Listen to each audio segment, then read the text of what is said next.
ভাঙড়ে দুটো হসপিটালের বেহাল দশা। মমতা ব্যানার্জি ফের এসে ভাঙড়ে বলছে হসপিটাল হবে। আবার নতুন করে চপ শিল্প ঠপ দিচ্ছে, ধোকা দিচ্ছে মানুষকে।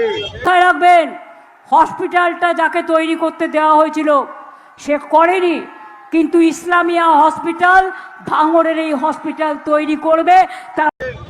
তার হাতে ক্ষমতা, তার হাতে হেলথ মিনিস্টার, সে রাজ্য, তার হাতে হসপিটাল থাকা অবস্থায় সেগুলোকে মেরামত করতে পারে না। নতুন করে আবার এসে ভাঙড়ের মানুষকে বোকা বানিয়ে কি করে ভাঙড়ের জমিকে এয়ারপোর্টের নামে নিয়ে বড় বড় বিজনেসম্যানদের হাতে দিয়ে কোটি কোটি টাকা ইনকাম করবে, সেই প্ল্যানের জন্য ঢপ দিচ্ছে। ভাঙড়ে এসে মমতা ব্যানার্জি বলছে ভাঙড়ের মানুষ যা চাইবে আমি তাই দেবো। কি বার্তা দেবেন? এতদিন কি দিয়েছে সেটাকে বলো। 10 বছরে কিছু করেনি, এই 5 বছরের মধ্যেও কিছু করেনি।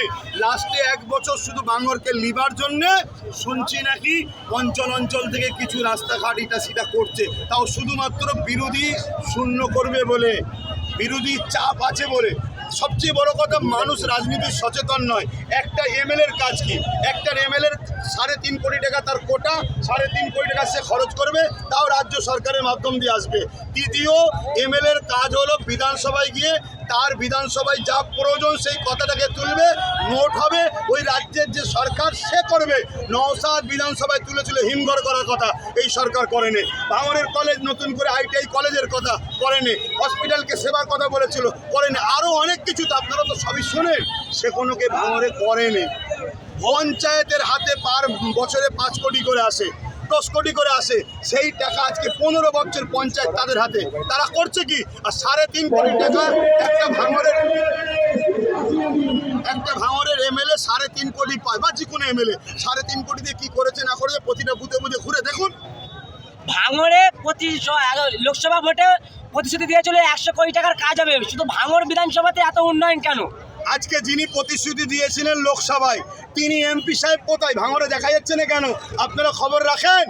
আসামে বিজেপিকে উপকার করবে বলে যে জায়গায় মুসলিম অধ্যুষিত কংগ্রেস জিতার চান্স আছে, সেই জায়গায় 28 না 30টা জায়গায় সিট দিয়ে মুসলিম ভোট কেটে বিজেপিকে জিতাবার জন্য এই বিজেপির সরকারের তুষর মমতা ব্যানার্জি তোমাদের এমপিকে পাঠিয়ে দিয়েছে ওখানে, উনি ওখানে যে করছে। কথা বুঝে আসছে কি? সেখানে কোনো পরিচয় নেই।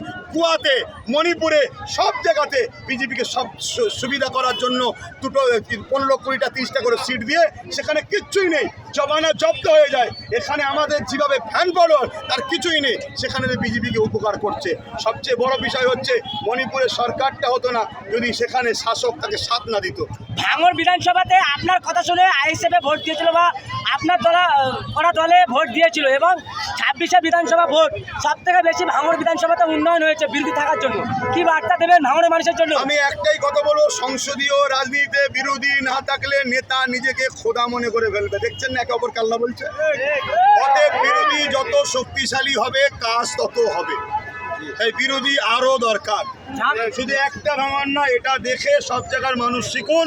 বিরোধী যত শক্তিশালী হবে, যে ক্ষমতায় থাকো তাকে কাজ করতে বাধ্য হবে, না হয় তার পুরো চাটাই গুটিয়ে যাবে। যাকে বলেছিল মমতা ব্যানার্জি তুই বোম বাঁধিস, তাকে আবার বলছে যে আমার ডান হাত বাঁ, কি বলবে? তাহলে মমতা ব্যানার্জি ডান হাত দিয়েই বোম বাঁধাই।